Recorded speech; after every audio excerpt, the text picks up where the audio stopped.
Welcome back to my 100% playthrough of Heretic on the Black Plague Possesses D difficulty, played through the Heretic plus Hexen re-release on the Kex Engine. Today, we are beginning the 4th episode of Heretic and the first episode of the Shadow of the Serpent Riders expansion, the Ossuary. Now some of you might be asking, Dwarves, what is an ossuary? And I'm glad you asked. An ossuary is a part of a building or a building itself where one might find the bones of the dead, either stored in vaults or in urns or in other such cubicles. But either way, it comes from the late Latin word ossuarium, which has the Latin word os in it, meaning bone. And an ossuarium is a place where one may find bones. Hence the name. Now, the reason why I'm even defining this is because a lot of level names and even the names of expansion episodes themselves tend to sound like they come straight out of a thesaurus. Case in point, the first level which we're going to be playing in this video, Catafalque, which comes from the French Catafalque and Italian Catafalco, which in turn also comes from late Latin Catafalcum. And that has a Greek element, kata, meaning down, and a Latin element, phala, meaning scaffolding, which may have also influenced the word scaffold itself. Now, a catafalque is a platform used to display a coffin, typically during an ornate funeral of a high prestige person, like, say, a papal funeral, and other such things. Either way, that is what catafalque means, so let's go right into the level named after a catafalque. And as you may have seen by the red text, I am indeed using a mod, the Raven MIDI pack, which you can hear right now. Some people really like the MIDI associated with this level, which is the MIDI from E4M1, but for the sake of variety, I'm using the Raven MIDI pack to have each level have its own MIDI. But anyways, let's go straight ahead, grab the crossbow. We're not going to use it yet. Instead, we're going to get rid of these gargoyles using our trusty one, as well as this crusher, which activates whenever you step into this area with the crossbow.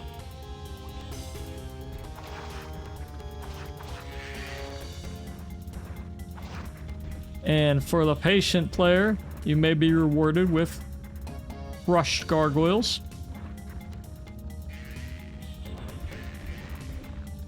We're making some tomatoes here, as you can see. Some true tomatoes.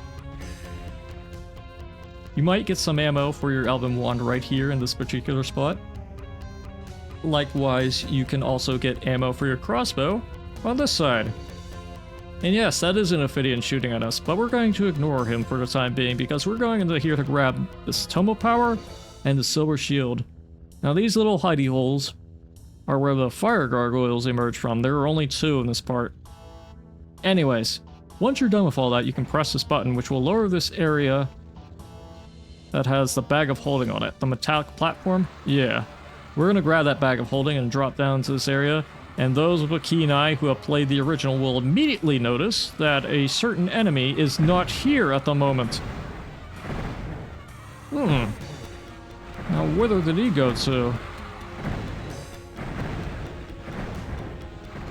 We'll figure that out later. For now, though, I'm just going to get rid of all these saber claws. You might get some lesser runes out of it. But you can also snipe this Ophidian with your trusty elven wand, which is what I usually like to do. Afterwards, I like to take a left over here to ambush these gargoyles, especially the fire gargoyles.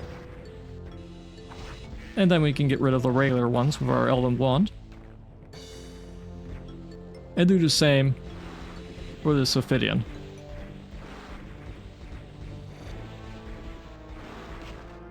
Now once he's dead, you can grab the yellow key, which in turn will open up this area, which has a fire gargoyle in it.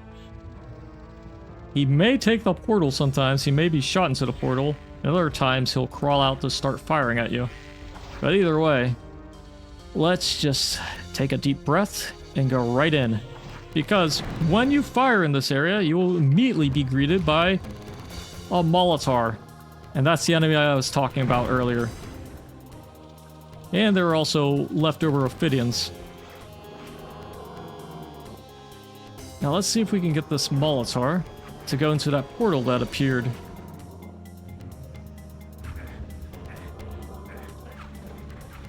Okay, he did, but the problem is, he more than occasionally can be a burden because, what you want to try to do is telefrag him, but the problem with that is he needs to be in a very specific spot. So if he's a little too much to the left, too much to the right, that can be a problem. Sometimes he'll just try to turret you, which is also annoying. But you should have quartz flasks for a situation like this, and you might use those crystal vials as well.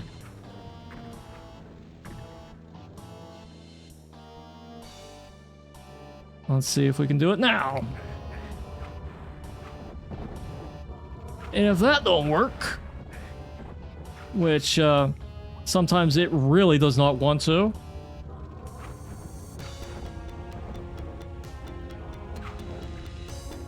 you might just have to deal with it. Because this guy is a real jerk, isn't he?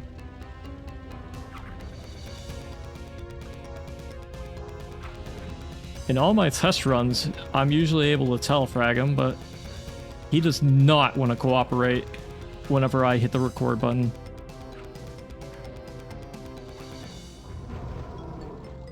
There we go. Finally.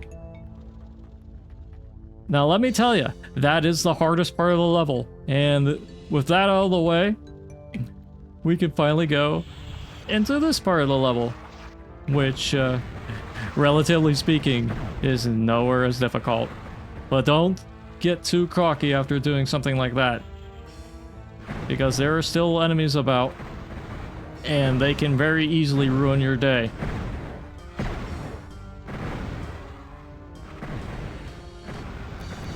But in this area, you can use the Dragon Claw that you can acquire here to get rid of whatever's left.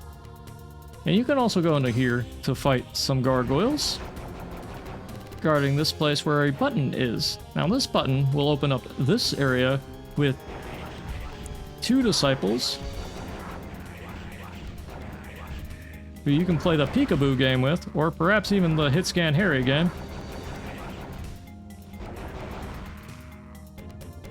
But once you've gotten rid of them, you can go further in, but you can also double check to get any extra vials, ammo, stuff like that. Because when you go over here, there's another disciple. And this is why you have to be careful whenever you're using a Dragon Claw around these guys, is because sometimes it'll just go right through them. But anyways, going through this area will allow you to get some time bombs and a mystic urn, both of which will be potentially very useful in your future endeavors. And this is one of those endeavors, because there are quite a number of saber claws here, in a closed space, that is. Now, something you can try to do is corral them so you could let your time bomb do all the talking for you. If you manage to get 2 saber claws with 1 time bomb, and I'll give you props, because takes a lot of patience for that. But anyways, you can also grab the gauntlets here, put a time bomb there, but you want to go in immediately afterwards, after the time bomb blew up, because there will be quite a number of disciples of the Sparrow waiting for you. You can place some time bombs over there on occasion to troll them, and likewise you can go right back to using the Dragon Claw as well.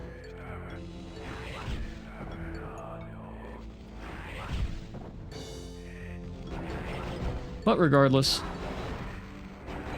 you'll be using that Dragon Claw or the crossbow if you're feeling like You can hit these guys while they're flickering, but usually they tend to avoid getting shot, in my experience. It's all in the timing either way. But anyways, this area is opened up as a result of you going into the place where you get the Gauntlets of the Necromancer. And whenever you try to open this part up, there will be more disciples. Oh no! But you can just camp the wall for the most part.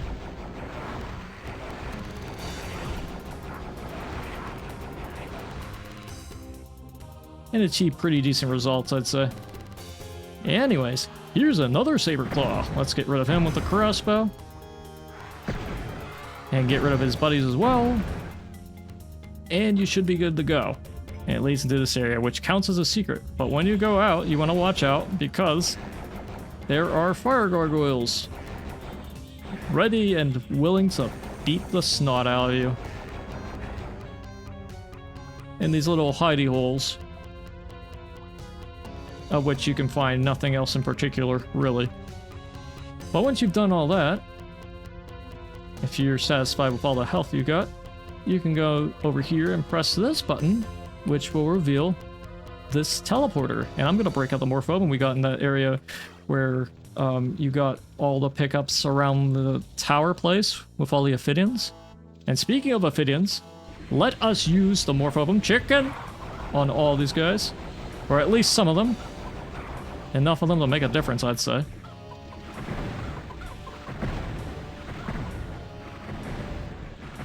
Get rid of all the ones that weren't chickified. And yeah, the morphobin makes that fight considerably easier. But also, while you're here in this dark area, you can go over here to where these two boneheads are and get this secret with the Wings of Wrath, the Chaos Device, and some ammo for your trusty Phoenix Rod that you don't even have yet. Anyways, let's go right back into it, because you can get health here too, but more importantly, speaking of the Phoenix Rod, it's right here. And now that we have that, we can grab the Claw Orb and drop down here. Usually I believe that's where you get the Dragon Claw in the original, but here you get the Phoenix Rod, which you can potentially use to troll these Ophidians. Just make sure you aren't hitting the edges of the walls. Likewise, you can troll the Ophidians by having them stick around the Crusher, which sometimes they'll do just like the Gargoyles. But sometimes you'll also get an opportunity, if you kill them straight, like I did for 3 of them, to get Inferno Orbs, which give you more ammo than the regular ones, actually. But we also got the Greek Key from this area. Yeah, it was here earlier, and that's how you get it. Which allows us to go into this room, which has fire gargoyles in it. And when you grab the Hell Staff, you'll have to deal with more of these guys. But thankfully, we have Sippy Juice pickups. Our good pal, the Quartz Flask. Anyways, you may have to interact with this wall in order to deal with a Saber Claw, but also to press a button, which will reveal an Iron Lich as well as some more Saber Claws. Now let's use our trusty Phoenix Rod, actually, I'd say. Let's avoid the actual shards, just for the sake of it, just force of habit. And keep in mind that these Iron Liches will not be able to do anything to you. And I did say Liches intentionally, because there are more where that came from. And yes, there are Ophidians here. While we're here, we might as well shoot them all down. And speaking of shooting things down, we have ammo with our Phoenix Rod still. Let's blow up these Iron Liches. And that's the worst of it done.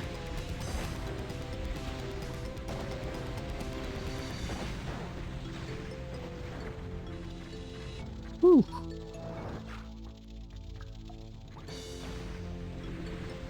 Yeah, it really trivializes the level once you get to that point, right?